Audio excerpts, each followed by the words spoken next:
Adonai Odi Ve'ishi Bimira.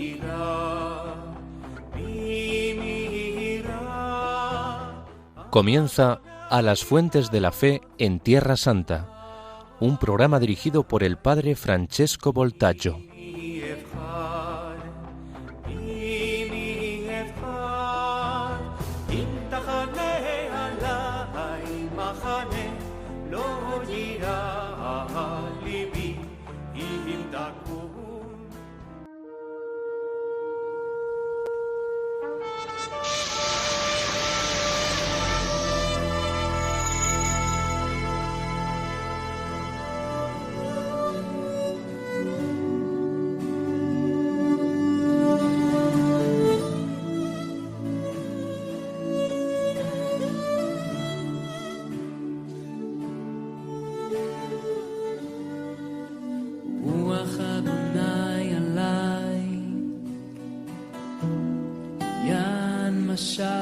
אדוני אותי לבשר ענבים,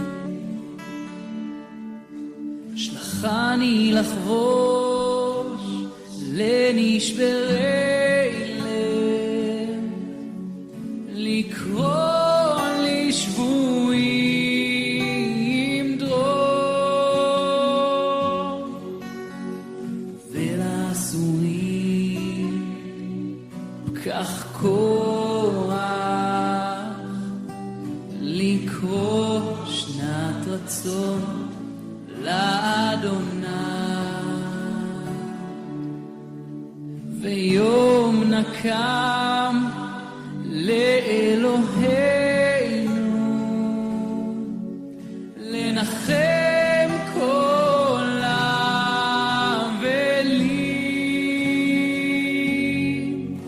לשום לאבלי ציון,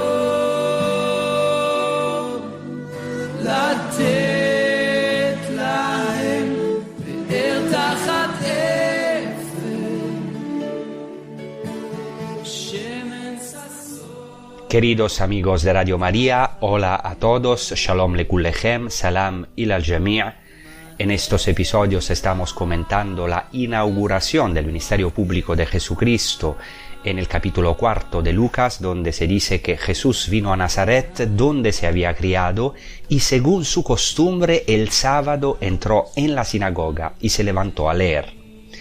Y Jesús proclama una maravillosa profecía de Isaías que comienza diciendo: el Espíritu del Señor está sobre mí, por eso me ha ungido y me ha enviado a evangelizar a los pobres.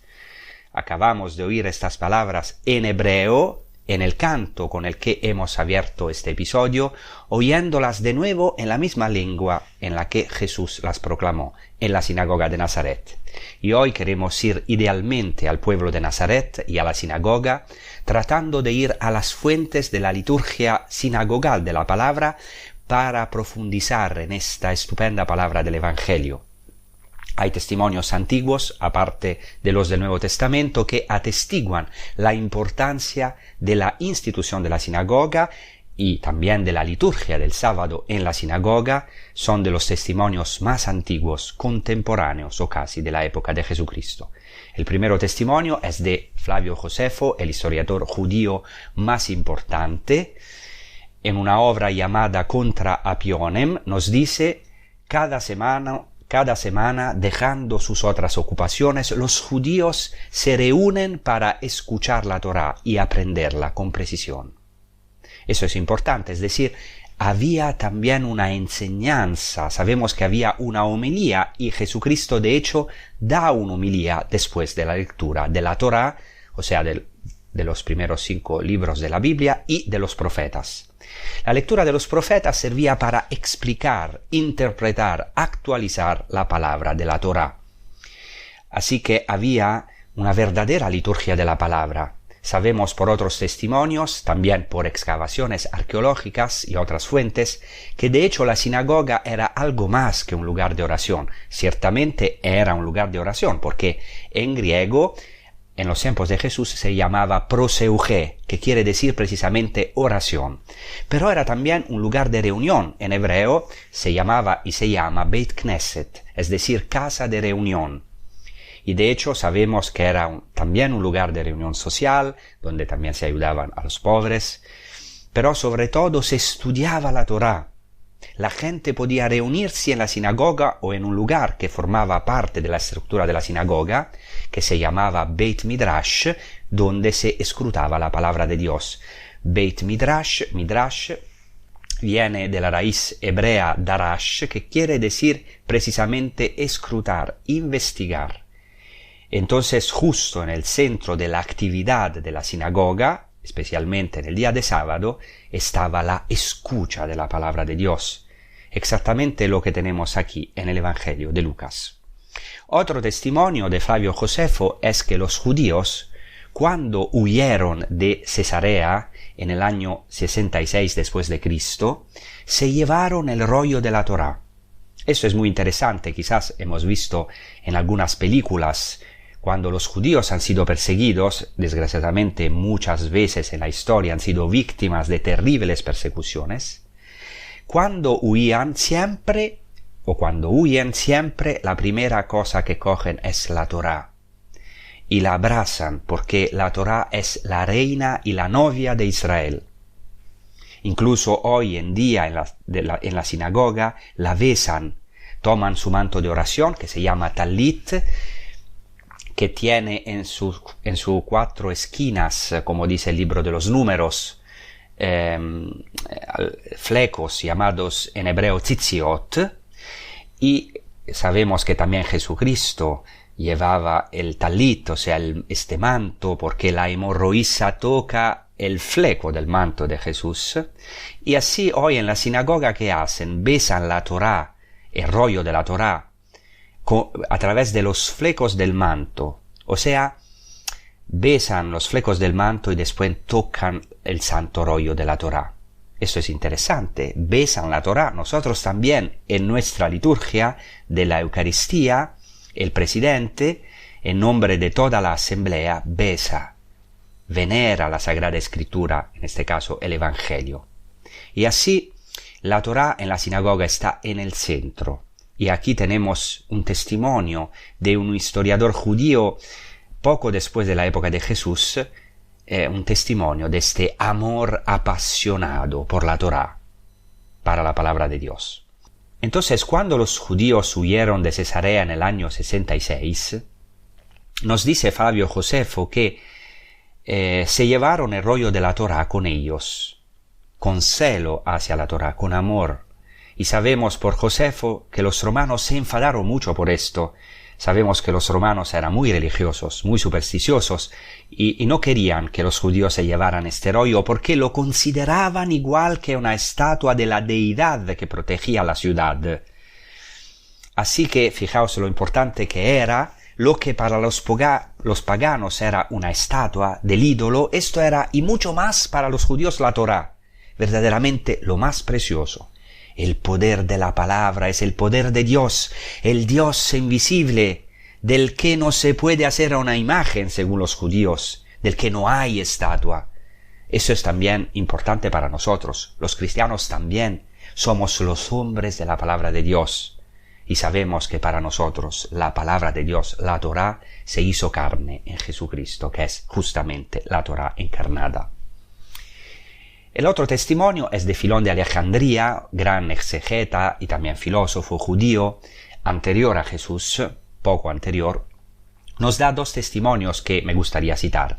El primero dice que el séptimo día, o sea, el sábado, el Shabbat, los judíos se reunían en la proseuché, es decir, en la casa de oración, en la sinagoga, y se instruían en común en la filosofía de los padres. Se sentaban con respeto, dice Filón, respeto y orden a escuchar la lectura de la Torá. Y aquí tenemos un testimonio impresionante, paralelo al de Flavio Josefo. O sea, todavía hoy podemos ver estas sinagogas gracias a los grandes esfuerzos arqueológicos.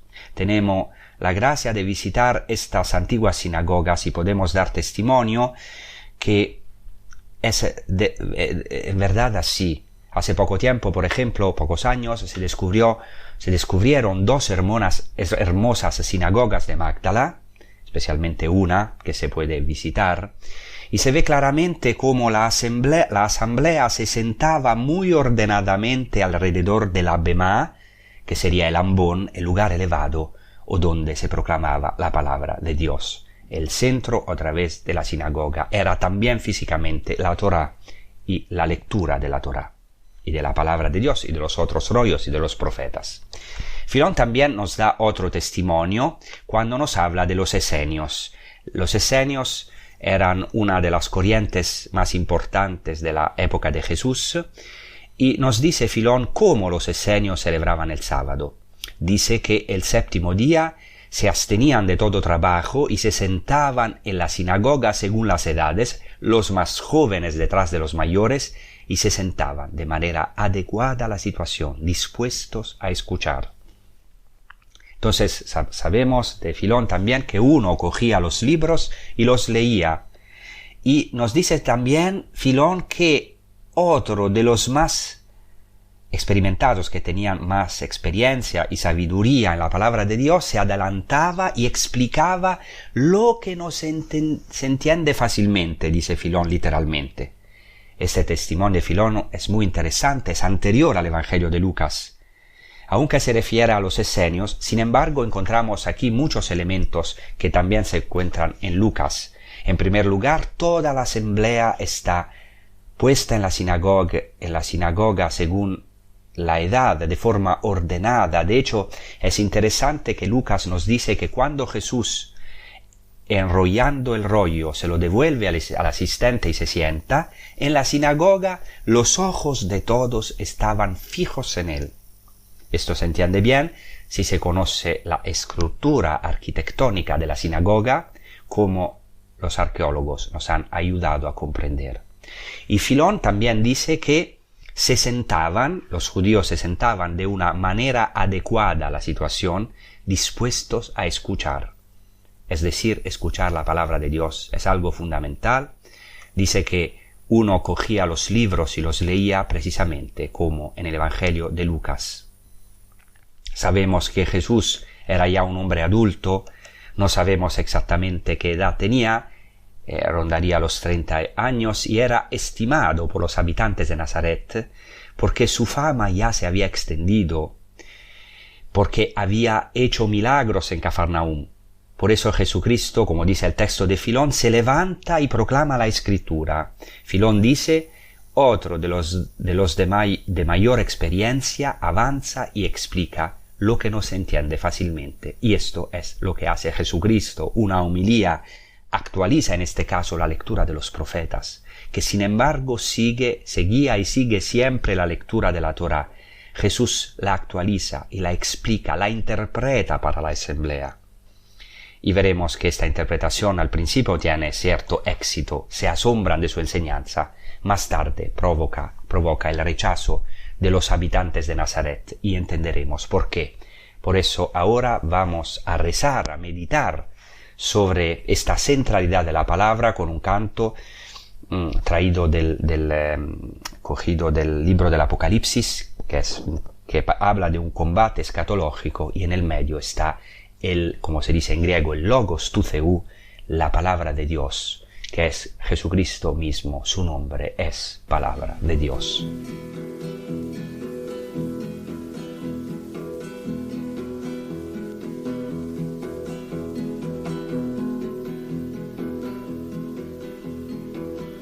Veo el cielo abierto y un caballo blanco, el que lo monta lleva un manto lleno de sangre, lleno de sangre.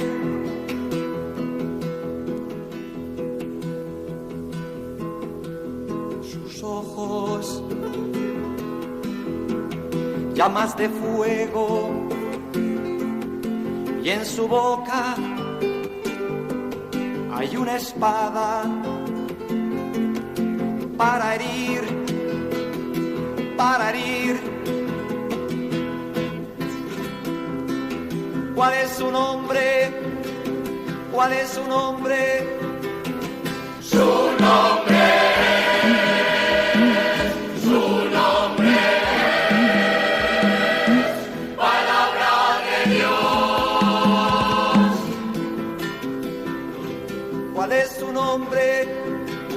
¿Cuál es su nombre? Su nombre es, su nombre es palabra de Dios.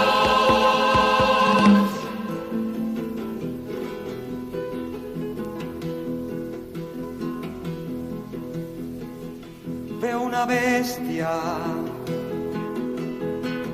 y un profeta que se reúnen para un combate, para un combate contra el que monta en el caballo y lleva el manto lleno de sangre, lleno de sangre. Él pisa solo en la mar de la furiosa cólera de Dios.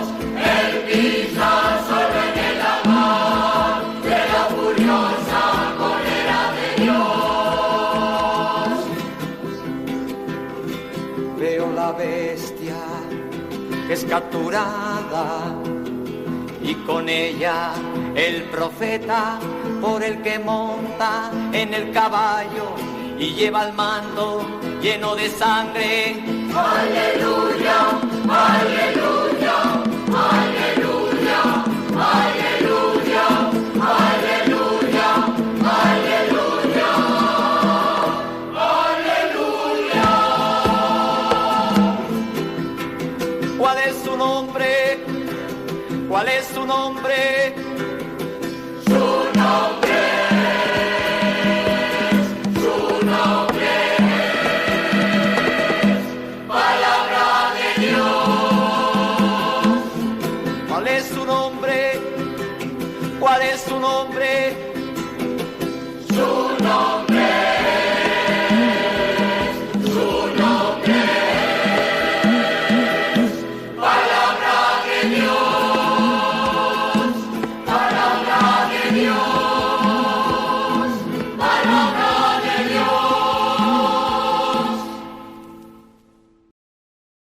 Para resumir la primera parte de este episodio, con estas fuentes que he citado, quisiera decir que la lectura de las Escrituras era el corazón de la liturgia judía en la sinagoga en la época de Jesús y particularmente en la liturgia del Shabbat, del sábado.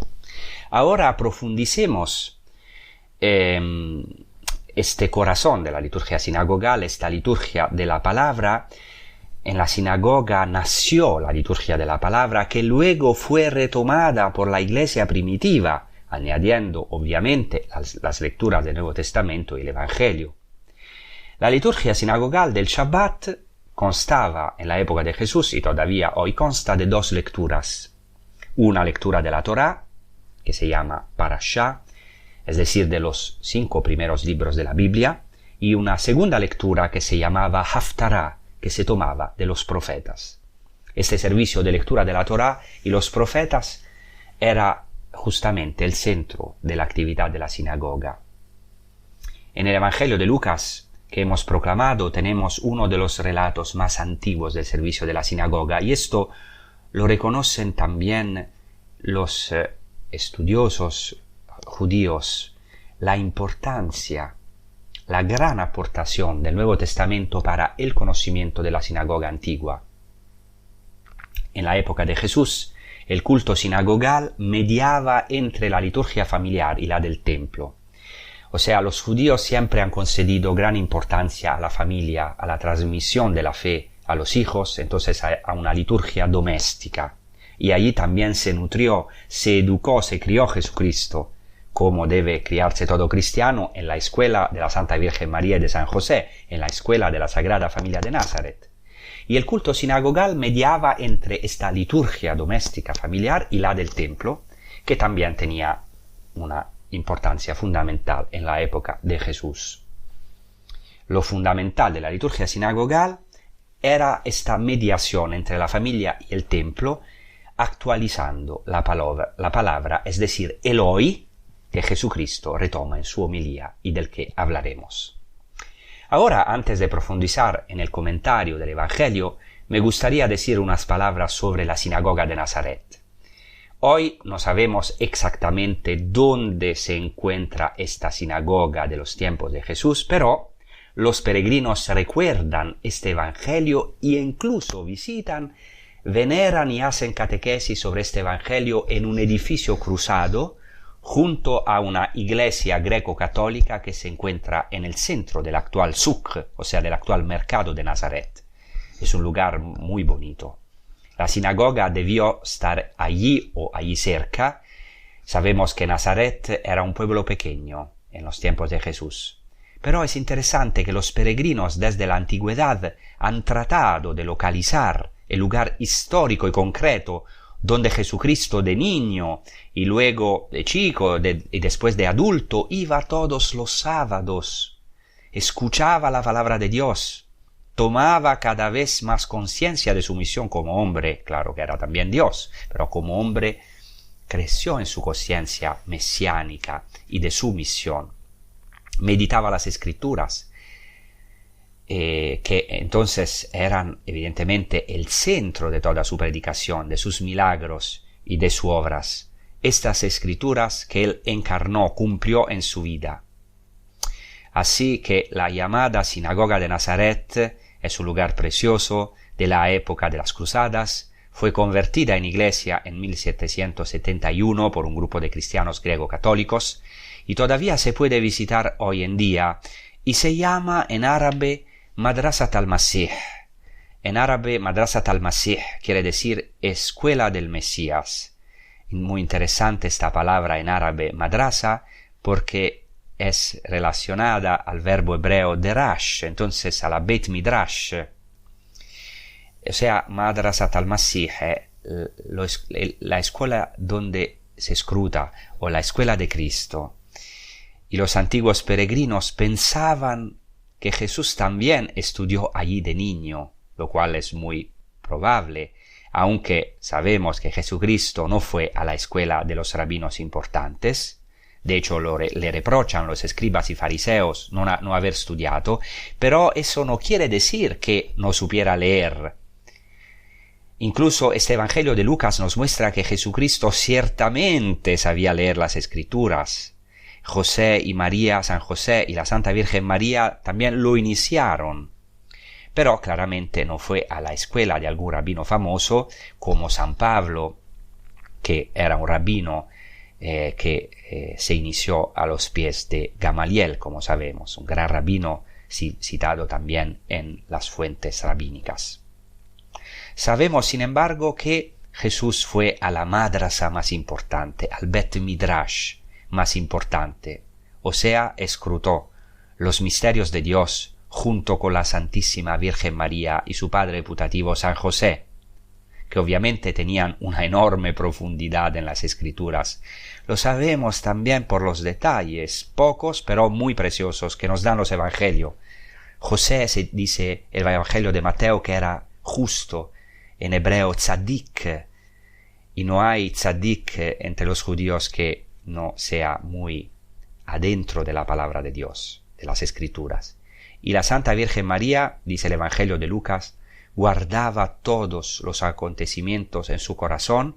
El griego se puede traducir literalmente también en el sentido que María guardaba todos los acontecimientos comparándolos en su corazón, es decir, comparándolos con las Sagradas Escrituras. Sabemos que en el siglo VI un peregrino anónimo de Piacenza, de Italia, visitó en su peregrinación a Tierra Santa un edificio al que llamó sinagoga en Nazaret. Así que fijaos, en el siglo VI, en la época bizantina, un peregrino vino de Italia para visitar la sinagoga de Nazaret. Sabemos entonces que los peregrinos en la época bizantina conocían un lugar que era la sinagoga de Jesús, y luego, en la época de los cruzados, esta tradición se estableció en particular en este lugar que ya he mencionado, y entonces lo quiero decir porque en estos episodios también son muy importantes los lugares santos, los lugares concretos. Aunque no todos los lugares son seguros, mientras que hay otros lugares santos de una certeza indudable, pero incluso los lugares menos seguros nos ayudan, porque hay una tradición viva de peregrinos. Es un lugar santo porque los peregrinos han pasado por allá, han rezado allá, han recordado este acontecimiento del Evangelio de generación en generación, han querido concretarlo. Aunque quizás el acontecimiento hubiera tenido lugar unos metros más allá, unos cientos de metros más allá, pero querían concretar, y a nosotros nos ayuda mucho concretar. ¿Por qué? Porque somos humanos. Hay algunos santos, por ejemplo Santa Teresa de Ávila, por no hablar de San Francisco de Asís, que han subrayado la humanidad de Cristo, porque decían: es indispensable entrar en la humanidad de Cristo para acceder a su divinidad, porque la gloria de Dios se manifestó en la carne, en la historia, en lo concreto. Nuestro Dios no es un Dios abstracto, digamos así. Nuestra fe no es una fe abstracta, sino muy concreta. Ya en el libro del Deuteronomio dice Dios: mi palabra no está lejos de ti, sino muy cerca, en tu boca y en tu corazón. No está más allá del mar para que vayáis más allá del mar, sino que está muy cerca de vosotros. Y para nosotros, los cristianos, esta palabra se ha acercado lo más posible en Jesucristo, que está lo más cerca posible de nosotros, que ha, para así decir, ensuciado sus pies con esta tierra, con nuestra humanidad, con la tierra que somos nosotros. Ha querido pisar, tocar las piedras, ha querido encarnarse en nuestra concreta realidad histórica, en un punto y en un momento determinado de la historia. Sí, Jesucristo entró en los pliegues de la humanidad, en las llagas de la humanidad. Bien, dicho esto, empezamos a comentar el texto del Evangelio y después seguiremos en el próximo episodio. Dice nuestro Evangelio de Lucas que Jesús vino a Nazaret, donde se había criado, y según su costumbre el sábado entró en la sinagoga y se levantó a leer. Y aquí Lucas usa un término para decir Nazaret que no es muy usual. Lucas lo usa en otras partes. Es interesante porque llama Nazaret con el término Nazará. Nazará. Normalmente Nazaret viene del, hoy lo sabemos por también un reperto arqueológico, que el nombre originario de Nazaret era Nazeret, o sea, viene de la raíz netzer, que es el brote, ¿no?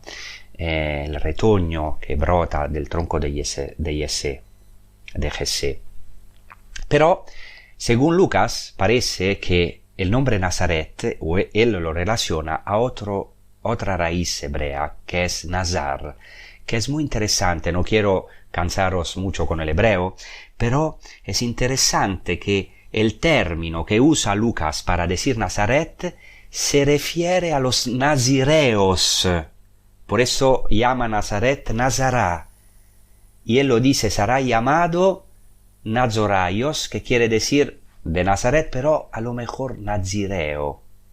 Jesucristo no era exactamente un nazireo. Según el Antiguo Testamento, habían los nazireos, como por ejemplo Juan el Bautista era seguramente un nazireo. Pero ciertamente Jesucristo era un consagrado, un ungido, el ungido del Señor. Por eso luego dirá, él mismo proclamará esta palabra: el Espíritu del Señor está sobre mí, por eso me ha ungido. Me ha ungido. Entonces dice el Evangelio que le dan este rollo de Isaías, y después de la lectura de la Torá, de la lectura tomada de los 5 primeros libros de la Biblia, Jesús se levanta a leer y se le da el rollo. Fijaos que el que lee la lectura de los profetas tiene un nombre hoy en hebreo, se llama el maftir, porque la lectura de los profetas se llama haftarah. Maftir quiere decir, o fatar, la raíz quiere decir finalizar, concluir, porque la lectura de los profetas es la conclusión de la liturgia de la palabra, después de la cual sigue la homilía. En la época de Jesús, como dicen algunos, el maftir, es decir, el que leía los profetas, probablemente elegía el pasaje. Esto es muy interesante porque hoy en la sinagoga la lectura de los 5 primeros libros de la Biblia del Pentateuco y la lectura de los profetas es fija. Hay como nosotros tenemos lecturas fijas. En cambio, muy probablemente en la época de Jesús, el maftir elegía el pasaje del profeta y de aquí se podía ver su experiencia, su sabiduría, su conocimiento de las Escrituras, precisamente en base a qué lectura del profeta elegía, porque los judíos eran versados en las Escrituras, incluso se las sabían de memoria. Los judíos siempre aprendieron y hoy también aprenden a leer y escribir en la Torá. Hoy en día los niños judíos aprenden a leer y escribir, por ejemplo, en el libro de Levítico, que para nosotros muchas veces puede parecer aburrido. Así que el que leía los profetas escogía el pasaje y de hecho se dice que Jesucristo se levantó a leer y le dieron el rollo del profeta Isaías. Tenemos que entender que en la época de Jesús no había libros como hoy, sino que la palabra de Dios se guardaba en rollos y eran rollos separados. Había el rollo de la Torá, los rollos de los profetas y los rollos de los otros escritos de la Biblia, del Antiguo Testamento. Estos rollos se guardaban con gran amor, como se hace todavía hoy en el Aron HaKodesh, como se dice en hebreo, o sea, en un armario sagrado, santo armario, literalmente armario de la santidad, que con toda probabilidad también existía en tiempos de Jesús, que es como un tabernáculo. Si hoy entran en la sinagoga pueden ver que hay un armario sagrado al fondo en el centro de la sinagoga y siempre una luz que brilla perpetuamente, que se llama Ner Tamid, o sea, luz perpetua, a semejanza de nosotros que ponemos la luz cerca o delante del Santísimo Sacramento, que para nosotros es la presencia real de Cristo. Para ellos también hay una presencia perpetua de Dios en los rollos de la Torá. Entonces aquí, en el Evangelio de Lucas, se le entrega a Jesús el rollo del profeta Isaías, y el evangelista Lucas dice que abrió el rollo y encontró el pasaje donde estaba escrito. Muy interesante este verbo que se usa en griego. Euren, encontró. Jesús se encuentra el pasaje donde estaba escrito. Es muy interesante porque en hebreo hay estos dos verbos, darash, o sea, buscar, investigar, y matzah, encontrar. Buscar y encontrar, que es típico de escrutar las Escrituras. Es decir, este hallazgo es fruto de un largo trabajo como hombre por parte de Jesucristo, que escrutaba y meditaba las Sagradas Escrituras. Y él escoge precisamente este texto, lo encuentra. Para nosotros es una palabra aún hoy para nosotros con una relevancia y un poder enorme. Jesús no por casualidad escoge el texto de Isaías 61, como voy a decir después de haber escuchado un canto que se titula El Espíritu del Señor está sobre mí, para escuchar a través del canto esta maravillosa palabra que Jesucristo proclama solemnemente al comienzo de su ministerio público en la sinagoga de Nazaret en el día de sábado. Vamos a escuchar este maravilloso canto. El Espíritu del Señor está sobre mí. El Espíritu del Señor está sobre mí, pues me ha ungido, me ha enviado para anunciar la salvación, para anunciar anunciar la salvación, para anunciar la salvación a los pobres de quebrantado corazón, para que los ciegos vean, los cojos anden, los leprosos queden limpios, para anunciar la salvación. El Espíritu del Señor está sobre mí. El Espíritu del Señor está sobre mí, pues me ha ungido, me ha enviado para anunciar la salvación, para anunciar la salvación, para anunciar la salvación a los pobres de quebrantado corazón.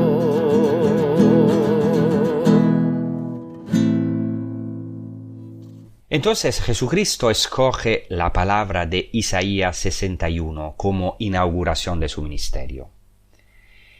Hay que entender una cosa. Cuando los autores del Nuevo Testamento se refieren a un pasaje o citan algunos versículos, en realidad se refieren a un pasaje mucho más largo, porque conocían la Escritura casi de memoria y no siempre tienen espacio para citar todos los versículos. El texto de Isaías 61 comienza diciendo, precisamente como hemos escuchado en este canto, el Espíritu del Señor está sobre mí, por eso me ha ungido. Pero es muy interesante que esta es una palabra que la Santísima Virgen María había meditado. ¿Por qué? Porque este capítulo de Isaías termina con un paso que, o con algunos versículos que aquí no se dice que Jesucristo ha leído, que pero tenía que ser muy meditado por la Virgen María, porque dice así, Isaías 61, hacia el final, me gozo plenamente en el Señor, mi alma se alegra en mi Dios, porque me ha revestido con las vestiduras de la salvación, me ha envuelto en el manto de la justicia como un novio que lleva una diadema y como una novia adornada con joyas. Es un texto importante. Todavía hoy Isaías 61 se sigue leyendo en algunas liturgias nupciales judías. Era un texto que la Virgen María debió de meditar porque de aquí se toma la primera frase del Magnificat. Me alegro plenamente en el Señor, mi alma se regocija en mi Dios. Claro que el Magnificat está retomado también por el cántico de Ana en el primer libro de Samuel, pero también de este texto. Por eso Lucas ha querido guardar esta maravillosa reliquia, esta oración, este cántico de alabanza de la Virgen María, y Lucas conocía las tradiciones oídas de boca de la Santísima Virgen María. Y no es casualidad que el primer texto que Jesucristo escoge es Isaías 61 para inaugurar su ministerio. Dice el Evangelio de Lucas, encontró el pasaje que donde estaba escrito el Espíritu del Señor está sobre mí.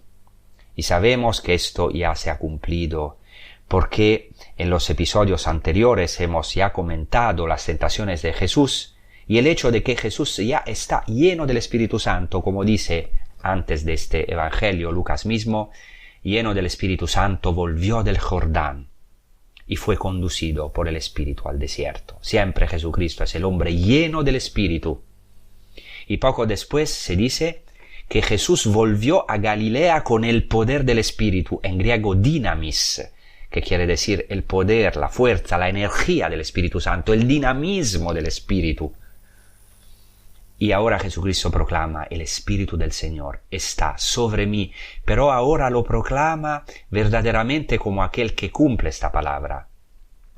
y dice que por eso me ha ungido. Se utiliza el verbo en griego chriein, que quiere decir ungir, por eso de donde llega la palabra Cristo, Christos en griego quiere decir el ungido, cristiano son los ungidos, y que viene claramente, originariamente, de la palabra hebrea Mashiach. En el texto de Isaías se utiliza el verbo Mashiach, es decir, ungir, consagrar, y de donde procede la palabra Mashiach, o sea, Mesías, el ungido, el consagrado del Señor.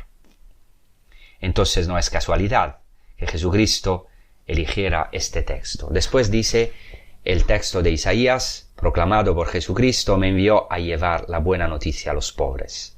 En griego se utiliza aquí el verbo evangelisestai, que quiere decir justamente evangelizar, proclamar la buena noticia. Y después dice a proclamar la liberación a los presos, y aquí se utiliza el verbo kerusso, que es el mismo verbo del que procede la palabra kerigma, proclamar, anunciar. El kerigma es el anuncio.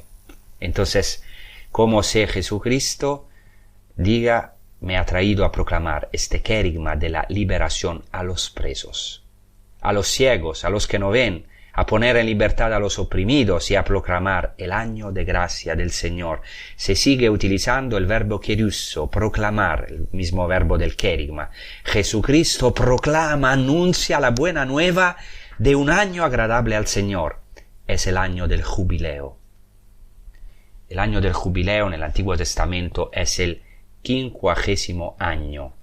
50 es un número fundamental para Israel. También es el número de Pentecostés, porque es 7 veces 7 más 1. O sea, 49, 7 veces 7 más un año adicional, en este caso del jubileo. El jubileo entonces es el cumplimiento total del descanso. Podríamos decir que el jubileo es el descanso de los años, al igual que el Shabbat es el descanso de los días de la semana. ¿Quién es el que cumple el descanso verdadero, el Shabbat verdadero, el jubileo en su plenitud? En la tradición judía es el Mesías, que nosotros hemos reconocido en Jesús. Es Él quien nos introduce en un nuevo tiempo y nos introduce en un nuevo templo que Él es mismo. Al final dice el Evangelio que Jesús vuelve a envolver el rollo, se lo entrega al asistente y se sienta. Esto es fundamental, es precisamente el gesto del maestro que se sienta a enseñar. Fijaos la atención que se presta también a los gestos concretos, cómo se describe esta primera liturgia sinagogal, esta primera homilía inaugural de Jesucristo, y incluso se presta atención a los ojos de todos estaban fijos en él. Entonces Jesús comenzó a decirles, hoy se ha cumplido esta escritura que habéis oído. Este hoy es fundamental. Cristo es este hoy. Según la tradición judía, el Mesías viene hoy si escucháis su voz. El salmo invitatorio, que nosotros rezamos en el oficio de las lecturas cada día, y los judíos recitan en Shabbat. Y dice literalmente en hebreo, Hayom im bekolot tishmau al takshu levavechem. Hoy, si escucháis su voz. No dice si escucháis hoy su voz, pero dice hoy, si escucháis su voz, no endurezcáis vuestros corazones. Eso es importante para la tradición judía. ¿Por qué? Por ejemplo, un texto del Talmud dice, se pregunta, ¿cuándo viene el Mesías? Y el profeta Elías responde, según la tradición, hoy, si escucháis su voz. O sea, si Israel, hasta un solo día, o también nosotros, si hasta un solo día escucháramos la voz de Dios, vendría el Mesías hoy. Para nosotros ese hoy ya ha llegado en Jesucristo. Ya hemos escuchado el anuncio del Mesías, el Evangelio del Mesías que ha resonado en nuestros oídos. Estamos perdonados. No tenemos que atribuirnos el mérito. El Mesías es una gracia. No tenemos ningún, podemos decir, mérito en esta primera iniciativa de Jesucristo. Por eso no podemos despreciar a nadie. El Mesías es una gracia. Por eso Jesucristo dice que vino a traer la buena nueva a los pobres. Solo los pobres, los presos, los ciegos, los oprimidos, es decir, nosotros, si no nos consideramos dignos, estamos preparados para acoger este año de gracia, para acoger este Shabbat, este descanso, que es la venida de nuestro Señor Jesucristo a nuestras vidas. Porque Jesucristo dice en su homilía, dice literalmente en griego, hoy se ha cumplido esta escritura en vuestros oídos. Aquí está el cumplimiento. Hoy. La primera palabra que dice Jesucristo en su primera homilía es hoy se ha cumplido la actualización. Sabemos por la tradición judía que el Mesías tendrá que dar una nueva Torá. La Torá del Mesías, no nueva en el sentido de que tendrá que cambiarla, sino que dará una interpretación original, maravillosa, absolutamente nueva, con un poder definitivo. Y somos verdaderamente privilegiados. No somos mejores que nadie, ni los paganos ni los judíos, pero se nos ha dado la gracia de poder no solo escuchar esta palabra de salvación, sino que el Mesías ha entrado en nuestras vidas. Y podemos decir que hoy esta escritura se ha cumplido incluso en nuestros oídos, en nuestras personas. Fijemos, pues, nuestros ojos en Jesucristo, que es el centro, que es verdaderamente el ungido del Señor, el que ha sido colmado de la plenitud del Espíritu, el que todavía hoy viene a nosotros para evangelizarnos. Evangelizo en griego significa proclamar la buena nueva, la buena noticia, que también nosotros hoy nos llenemos los oídos con este buen anuncio que resuena, con este querigma. Jesucristo ha entrado en nuestra vida, ha entrado en nuestra Nazaret, en nuestra pobreza, incluso en nuestra opresión, en nuestra ceguera, que cumpla su misión, que es evangelizarnos, proclamar nuestra liberación, devolvernos la vista para que nosotros podamos ser ungidos para otros evangelizadores de la liberación verdadera, que no es una liberación solamente política, es mucho más profunda. Dice Jesucristo a los fariseos, si fuerais ciegos, no tendríais pecado. Por eso dice Jesucristo, vuestro pecado permanece porque decís nosotros vemos. Pues bien, dejémonos iluminar de la verdad que es Cristo, por la luz de Cristo. Dejémonos que Él nos dé esta libertad que Él ha ganado para nosotros, para poder entrar en el júbilo y en el jubileo, en el verdadero descanso, en el verdadero Shabbat, para poder entrar en la Santa Asamblea, en la sinagoga, en la Santa Reunión de la Jerusalén Celestial, de los que escuchan la palabra de Dios, de los que acogen a Jesucristo en sus vidas. Muchas gracias, os deseo una buena prosecución con los programas de Radio María. Hasta la próxima. Gracias.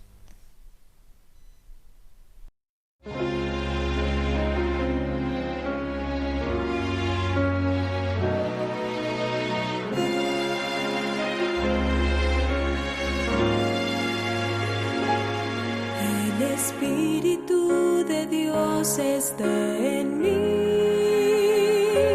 porque con todo su favor me ha ungido, me envió a predicar de salvación,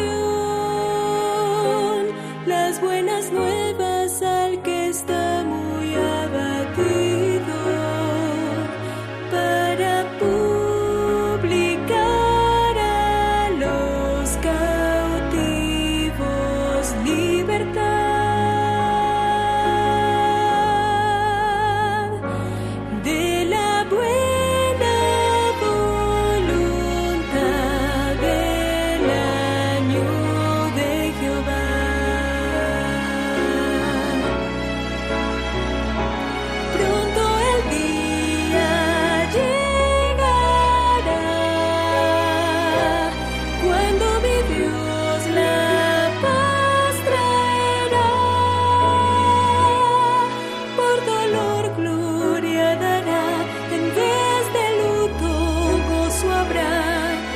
Sus hijos Dios llamará.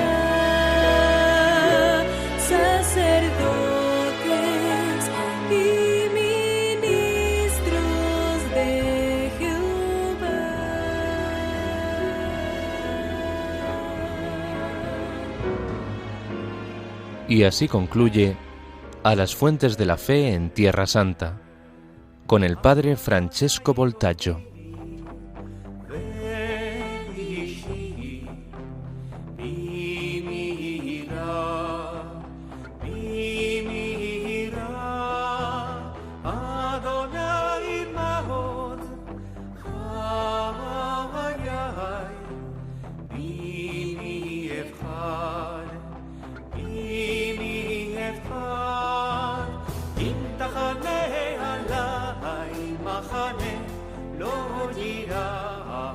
ליבי אם תקום עליי